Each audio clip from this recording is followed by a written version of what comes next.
ప్రియులరా, మన ప్రభు అయిన యేసుక్రీస్తు నామములో మీకు శుభోదయం. ప్రతిదినం ప్రభుతో అనుదిన ఆత్మీయ ఆహారం. జనవరి 21 బుధవారం. నేటి మన ధ్యాన లేఖనం యోబు గ్రంథం 19వ అధ్యాయం 25, 26, 27 వచనాలు. అయితే నా విమోచకుడు సజీవుడనియు తరువాత ఆయన భూమి మీద నిలుచుననియు నేను ఎరుగుదును. ఇలాగు నా చర్మము చీకిపోయిన తర్వాత శరీరముతో నేను దేవుని చూచెదను. నా మట్టుకు నేనే చూచెదను, మరి ఎవరునూ కాదు, నేనే కన్నులారా ఆయనను చూచెదను. వ్యాఖ్యానాంశం: మన విమోచకుడు సజీవుడు.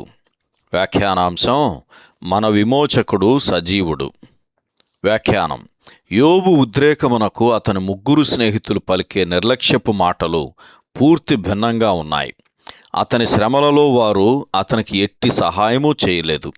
అయితే యోబు కదిలింపబడనేరని పునాది కలిగి ఉన్నాడని వాస్తవమును మనము అతి త్వరలో తెలుసుకొనబోచున్నాం. అదేమనగా అతడు సజీవుడైన విమోచకుని యందు విశ్వాసముంచి ఉన్నాడు. యోబు గ్రంథం 19వ అధ్యాయం 25, 26, 27 వచనాలు ఈ విషయమును గురించి తెలియజేస్తున్నాయి.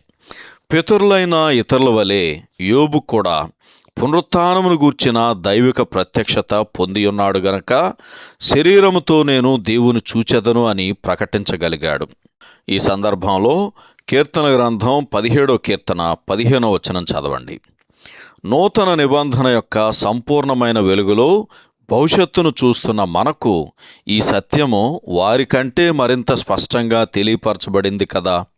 అయినను ఎంతోమంది దేవుని బిడ్డలు రక్షకుడు ఆ శిలువలో తమ పాపముల కొరకు మరణించిన సంగతి దాటి అవతలకి వెళ్ళరు. అది ఎంతో అమూల్యమైన సత్యమే.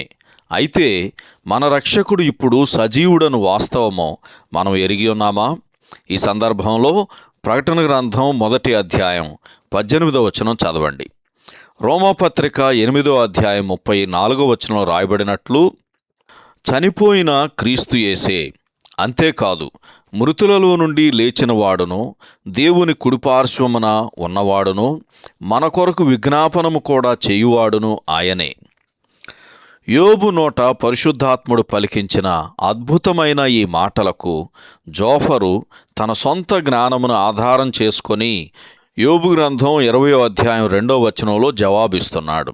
ఎలీఫజు బిల్దదుల అంశములని ఇతడు కూడా తీసుకొని దుష్టుల కొరకు ఎట్టి అంతము కలగబోచున్నదో వివరిస్తూ విషాదములోనున్న తన మిత్రునిపై ఏమాత్రమూ దయలేకుండా దాడి చేస్తూ ఉన్నాడు.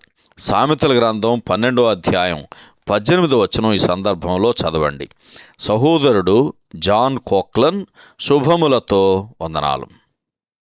ఈ సందేశాలకు సంబంధించి కానీ బైబిల్కు సంబంధించి కానీ మీకేమైనా ప్రశ్నలు ఉంటే ఈ క్రింది నంబరుకు వాట్సాప్ ద్వారా పంపించండి.